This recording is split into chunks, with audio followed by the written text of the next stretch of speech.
Ito ay naka air suspension na GMC Denali. Yan yung natanggal namin yung hose niya kasi barado siya guys.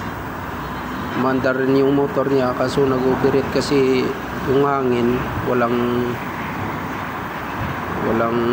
lalabasan yung hangin, barado. Kaya orderan namin ng isang assembly ng motor, kasama na yung hose, dalawa, at saka dalawang shock rin, kaliwat kanan. Yan, itanggal muna namin, nilinisan pero ayaw talaga, barado talaga. Yan, tigas, dami ng kalawang kasi, kaya kailangan na orderan namin ng bago. At saka yung T nya nilinis namin kasi mayroong T yan na isang supply, tapos dalawang output niya papunta sa shock.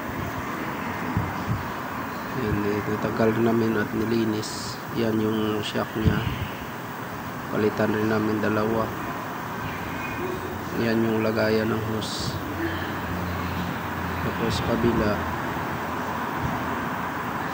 yan rin yung lagayan ng hose niya guys.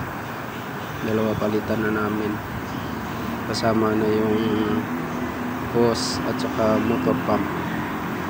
Orderan namin, kung approve yung customer, palitan na namin.